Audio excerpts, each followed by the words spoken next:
Bonsoir.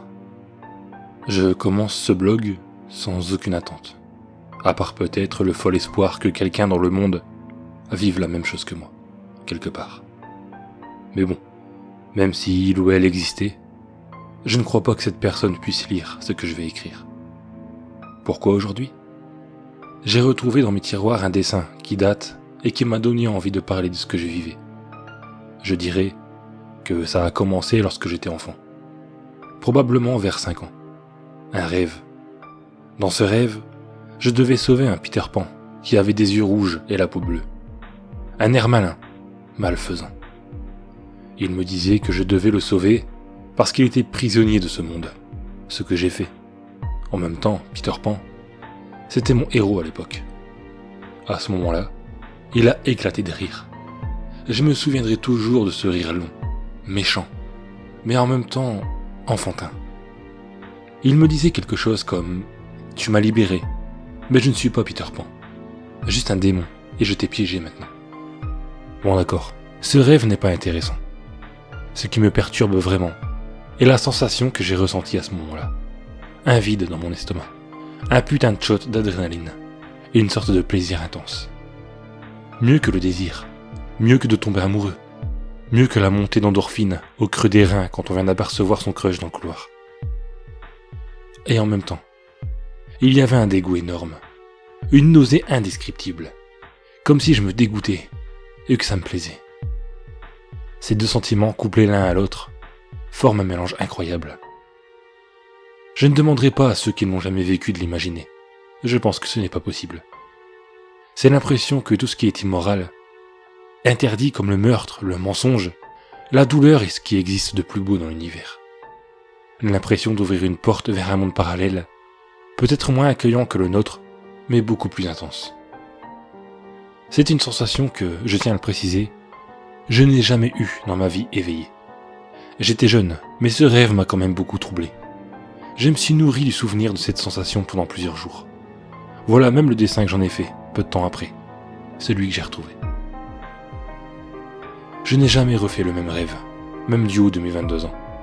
J'ai régulièrement cette sensation, je dirais 1 à 2 fois par an, et à chaque fois c'est la même chose. Je cultive les fragments de cette sensation que j'ai ressentie la nuit, pendant des jours, jusqu'à ce que j'oublie ce à quoi elle ressemblait. Ça peut paraître étrange vu l'importance que j'apporte à ces rêves, mais essayer de retrouver le sentiment de tomber amoureux tout seul, ça n'est vraiment pas possible. Et je suis nostalgique. J'attends le nouveau rêve. J'essaye de forcer, en regardant des films d'horreur, car j'ai l'impression que ça aide. Je ressens cela lorsque je meurs dans mes rêves, et de manière généralement violente. Poignardé souvent, des balles dans la tête rarement, accueilli à bras ouverts par la mort une fois. Mon cerveau de petit garçon n'avait jamais accompli ce fantasme. J'avais juste imaginé que j'avais fait quelque chose de mal, en libérant un démon. Je me souviens aussi de ce rêve, où c'était moi qui tuais quelqu'un, mais c'était la peur de me faire choper qui m'a animé. J'avais la main de la victime dans mon sac, et du sang sur les miennes. Pourtant je passais une soirée tranquille avec mes amis, et l'idée qu'ils remarquent quoi que ce soit me faisait frissonner de cette nausée agréable, comme je l'ai appelée. Je compte utiliser ce blog pour décrire d'autres de mes rêves lorsqu'ils arriveront. Si jamais, et encore je n'y crois pas, quelqu'un passe par ici et reconnaît ce dont je parle, qu'il me contacte via mon mail, ou les commentaires. 17 novembre 2015. Je ne sais pas si c'est d'avoir couché mes pensées sur un blog, mais j'ai refait un de ces rêves cette nuit. Je suis dans la maison de mes grands-parents, à la campagne, avec des amis, et on sait qu'un tueur est parmi nous. Tout le monde se suspecte, c'est intenable. Une idée folle, et si je tuais un de mes potes, comme ça le tueur me croirait de son côté, et je ne mourrais pas. J'attends d'être seul avec une fille, et je prépare un immense couteau que je cache derrière moi. Elle me tourne le dos, c'est le moment idéal. En plus, tout le monde va croire qu'elle n'a juste pas supporté la pression et qu'elle s'est suicidée. Je ne serai jamais suspecté. Sauf que son téléphone sonne et elle sort de la pièce. Là, je me retrouve seul, comme un con avec mon couteau dans la main. Et on me tape sur l'épaule. Je me retourne. Une personne qui ne devrait pas être là. Je le sais car elle ne fait pas partie des invités. Il me prend le couteau des mains. Je lui demande si c'est lui depuis le début. Il hoche la tête et je lui demande s'il va faire passer ma mort pour un suicide et tuer tout le monde. De nouveau, il dit oui de la tête et sourit. Il m'enfonce l'immense couteau de cuisine droit dans le cœur. La nausée agréable. Ça explose. Ça vient de ma poitrine. Je meurs en rigolant. Je me réveille en rigolant. Elle est encore là, cette nausée. Je ne veux pas que ça s'arrête.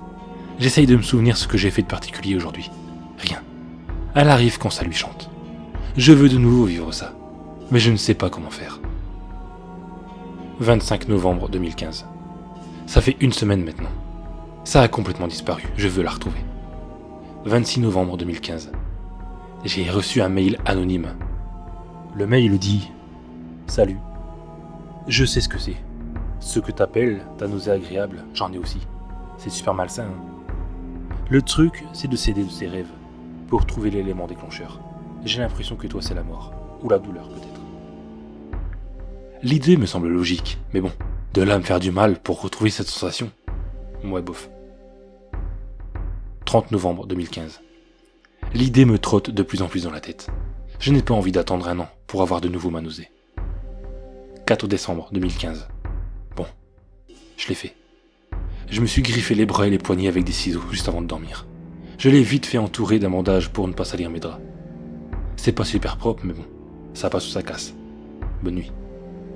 5 décembre 2015. Ça a marché. Mon Dieu, je me sens tellement bien. Je me sens ailleurs. L'explosion dans mon ventre, comme des sortes de papillons.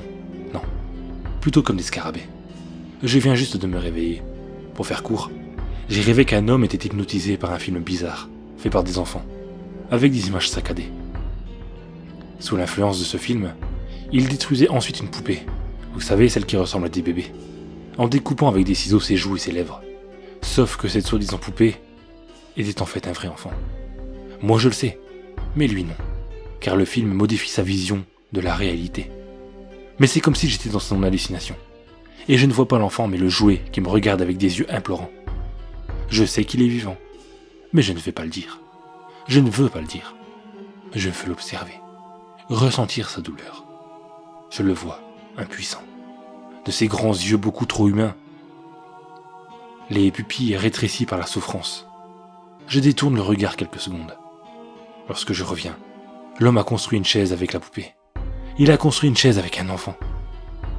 Je ne l'ai pas vu dans mon rêve, mais maintenant j'imagine très bien le meuble fait d'os et le coussin de chair que ça aurait pu être. Bon ben j'ai une semaine de répit. Une semaine où je vais pouvoir ressentir la nausée agréable. Cette dimension qui s'ouvre dans ma poitrine. Mais je sais que je vais devoir recommencer. Je crois que je suis devenu accro. 13 décembre 2015. 8 jours. Je recommence ce soir. 14 décembre 2015. Ça a de nouveau marché. Rêve trop long. Bon, pour résumer, un homme masqué dans une kangou qui me propose de venir avec lui voir l'autre monde. Je vois bien qu'il n'est pas du nôtre. Il m'explique qu'il retourne régulièrement dans le monde des humains pour donner des nouvelles aux familles de ceux qui sont partis avec lui. Il distribue ses colis tel un Père Noël funèbre. Je rentre dans la voiture. Nous partons ensemble. Malheureusement, je me suis réveillé. Je voulais rester là-bas, mais j'ai retrouvé ma nausée. Plus aucune sensation n'a d'importance devant elle. 19 décembre 2015. 5 jours. Ma mère a vu mes bras quand je me suis passé la voir. Son regard effrayé m'a fait comprendre que quelque chose n'allait pas. Je vais essayer d'arrêter. C'est bientôt les vacances en plus. Et je n'ai pas mal de choses de prévues. Ça va me faire oublier. 26 décembre 2015. 7 jours, je n'oublie pas. Elle a disparu. Ah, il paraît que c'est Noël aussi. Je m'en fiche, je ne vois personne. J'ai reçu quelques appels, mais je n'ai pas envie de sortir. Heureusement qu'il fait froid. Je peux porter des manches longues. 30 décembre 2015. 4 jours. J'ai craqué. Mon bras n'est que lacération. Je peux tirer les peaux une à une. Je vais devoir trouver un autre membre. 31 décembre 2015. Le rêve. La nausée. Je veux pas le raconter, mais je vais le garder pour moi. Je vais tenir plus longtemps cette fois. Je ne recommencerai pas. 3 janvier 2016. 3 jours. La nausée a disparu dès le premier. Mais je vais arrêter. Je vais arrêter, c'est fini. Je repense à mes rêves. Je les relis et ça me donne envie de me gratter le bras. 6 décembre 2016. 4 jours. Je ne peux pas. Pas possible de tenir plus longtemps. Même le souvenir a complètement disparu. Je veux la retrouver. Cette immoralité au fond de ma poitrine. Mon cerveau qui dit merde à mon cœur. Cette course des endorphines contre la voix de la douleur. J'ai presque ouvert mon bras, mais ça vaut le coup.